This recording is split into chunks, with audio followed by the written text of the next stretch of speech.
अस्सलामुअलैकुम वरहमतुल्लाहि वबरकातुहू। हाय दोस्तों, कैसे हैं आप सब। उम्मीद करता हूँ खैरियत से होंगे। मैं हूँ दोस्तों आपका अपना लुकमान आज़मी। तो आज दोस्तों हम लोग रिएक्शन देने वाले हैं असदुद्दीन वैसी की स्पीच पर, जो कि 9 टीवी के एंकर ने यूसीसी के ऊपर असदुद्दीन वैसी से कुछ सवाल किए, जिसका जवाब असदुद्दीन वैसी ने बहुत ही समझदारी से दिया और बहुत ही समझबूझ कर दिया। तो देखते हैं दोस्तों असदुद्दीन वैसी ने क्या जवाब दिया। विषय है ओवैसी साहब, जिस पर हर कोई आपका रिएक्शन, हर कोई ये जानना चाहता है कि आपका व्यू पॉइंट क्या है। वो है यूसीसी, यूनिफॉर्म सिविल कोड। साफ और सीधे शब्दों में मैं आपसे जानना चाहता हूं, अगर भारत एक देश है, क्या एक विधान होना चाहिए यहां पर? इस पर आपको क्या दिक्कत है, आपकी क्या राय? देश के प्रधानमंत्री ने भोपाल में जाकर कहा था कि एक घर में दो कानून कैसे, यही कहा था ना, यही कहा था ना। Article 371 A, B, C, D, E, F, G, H, दो कानून हो गए। आप में से कोई भी यहां से दिल्ली से निकलकर अरुणाचल प्रदेश नहीं जा सकता, आपको परमिट लेना पड़ता है। दो कानून हो गए। मैं बहैसियत मुसलमान हिंदू अनडिवाइडेड फैमिली के टैक्स रिबेट मुझे नहीं मिलते क्योंकि मैं हिंदू नहीं हूं, दो कानून हो गए। चौथी बात यह है कि ये देश विभिन्नताओं पर बना हुआ है। हम अपने प्लुरलिज्म को सेलिब्रेट करते, उसको हेट नहीं करते। पांचवी बात यह है कि एक घर में दो कानून कैसे। देश के प्रधानमंत्री आपको दूसरी तरफ लेके चले गए। सीआरपीसी का हमने कितने बार अमेंडमेंट किया, आईपीसी का कितने बार अमेंडमेंट किया। अभी हालिया दिनों में उत्तर प्रदेश में एंटिसिपेटरी बेल का प्रोविजन दिया गया, पहले नहीं था। और एक बात, अब आप ये भी देख लीजिए कि एक घर में दो कानून की बात करते हैं। संविधान में एक कंकरेंट लिस्ट है, एक स्टेट लिस्ट है। कंकरेंट लिस्ट में गवर्नमेंट ऑफ इंडिया भी कानून बना सकती है, स्टेट भी बना सकता है। स्टेट लिस्ट में सरकार नहीं, यूनियन गवर्नमेंट ऑफ इंडिया नहीं बना सकता। अब आप आ जाइए आपके मुद्दे पर। मैं ये लाया था कागज, मुझे मालूम था कि आपका फेवरेट सब्जेक्ट है ये। अब आप बताइए, Hindu marriage act section 5 subsection 4(5) में ये कहा गया कि हिंदू रिलीजन में सपिंडा रिलेशन होगा। बाप की तरफ से 7 पीढ़ी, मां की तरफ से 5 पीढ़ी में शादी नहीं हो सकती। मगर उसमें आपने एक एक्सेप्शन का अवॉर्ड कर दिया, अगर कस्टम और यूसेज है तो। दो कानून हो गए। फिर आपने सेक्शन 7 हिंदू मैरिज एक्ट में कह दिया कि हिंदू रस्मों रिवाज से शादी होगी, अगर कस्टम है तो कस्टम से भी हो जाएगी। फिर आपने सेक्शन 2 में शेड्यूल्ड ट्राइब्स को हिंदू मैरिज एक्ट से एग्जाम दे दिया, दो कानून हो गए। फिर आपने तमिलनाडु में Hindu marriage act, Tamil Nadu amendment act 1967 में यह कहा कि सूय मर्यादाई और सितरुतुराती में वहां अलग होगी, दो कानून हो गए।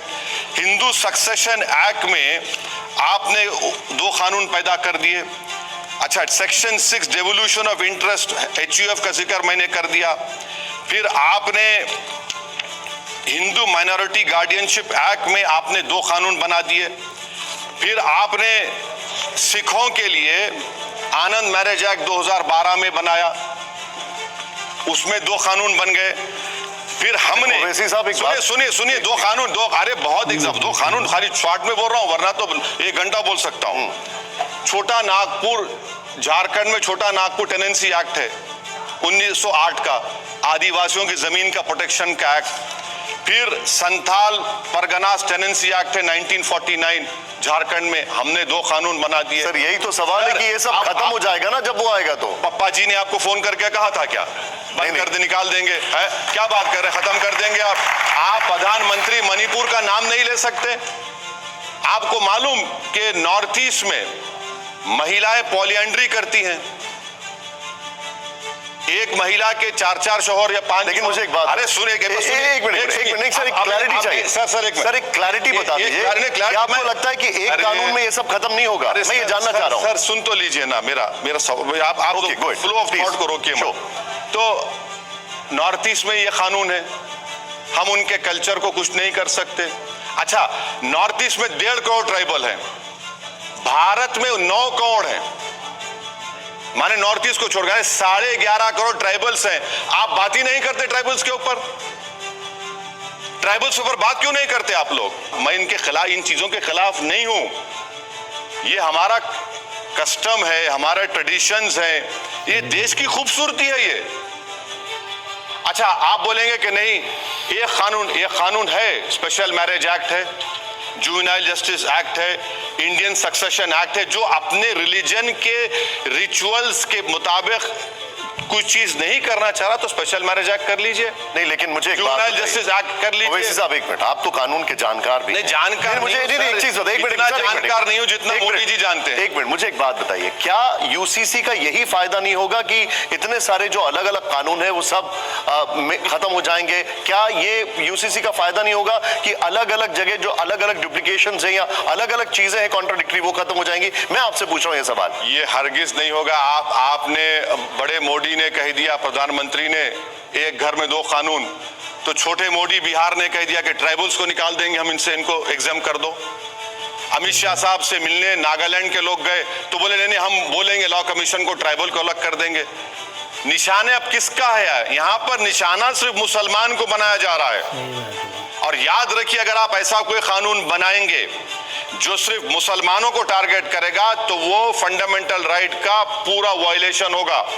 आर्टिकल 14 का वायलेशन होगा इक्वालिटी का, आर्टिकल 21 लाइफ का वायलेशन होगा, आर्टिकल 15 का वायलेशन होगा। डिस्क्रिमिनेशन कर रहे हैं आप। मेरा सवाल है ये, आदिवासियों का आपने जिक्र किया, क्या उसके लिए ग्रुप ऑफ मिनिस्टर्स नहीं बनाया गया है?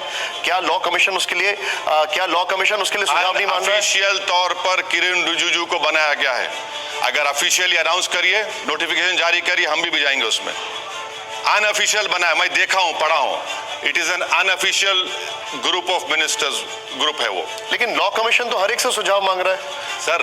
अच्छा, लॉ कमीशन होता है ना, लॉ कमीशन 21वां लॉ कमीशन में जस्टिस चौहान ने बात कही कि अगर यूनिफॉर्मिटी के नाम पर अगर किसी को थोपा जाएगा तो भारत की टेरिटोरियल इंटीग्रिटी को थ्रेट होगा। अब आप सुनिए, अगर हम ये बात बोलते तो बोले ओवैसी दंगे कराना चाहता है, ओवैसी देशद्रोही है। चौहान साहब ने कहा, और चौहान साहब ने पैराग्राफ नंबर 2.92 उनकी रिपोर्ट पढ़िए, जिसमें जाकर उन्होंने कहा कि the least polygamy is among the Indian Muslims. Least polygamy 2.92 paragraph. अब एक लॉ कमीशन एक बात कहता है तो मोदी जी को ये दिखा कि भाई ये तो मेरे स्क्रिप्ट के मुताबिक नहीं लिखा है, तो उन्होंने कहा कि अब और एक को बिठाते हैं, और वो एक ओपिनियन दो बोल रहे। कम से कम 21वां लॉ कमीशन तो एक वर्किंग पेपर दिया था। अब लॉ कमीशन बिजा रहे हैं, सब बिजा रहे हैं। आपने क्या सजेशन दिया लॉ कमीशन को? यही जितने बातें हमने आपसे कही है, हमने उनसे ये भी कहा है कि भाई साहब, हम अपने कानून के मुताबिक, अपने कुरान और सुन्नत के मुताबिक अपनी जिंदगी गुजारना चाहते हैं। मैं तो आपको आप ये देखिए, आप ये नहीं कह सकते कि ये समुदाय का अच्छा है तो मैं इस पर थोप दूंगा। जैसे कि दोस्तों आपने वीडियो देखी, 9 टीवी के एंकर ने असदुद्दीन ओवैसी को बहुत सारी कोशिशें की फंसाने की, उलझाने की, कि फला चीज़ करके उनको किस तरह, अब सभी को मालूम है, गोदी मीडिया और बहुत सारे टीवी चैनल्स ऐसे हैं जो भाई ख़ास तौर से भाजपा के लिए काम करते हैं। तो भाई उनकी जब खिंचाई होगी, उनकी जब बुराई होगी तो वो उनसे सहन नहीं होता, बीच बीच में टोकते रहते हैं कि भाई ये बात कट जाए, दूसरी बात को लिया जाए। तो उसी को लेकर देख सकते हैं आप सभी कि असदुद्दीन ओवैसी ने किस तरह धोया और उनकी बात को किस तरह बेकार किया।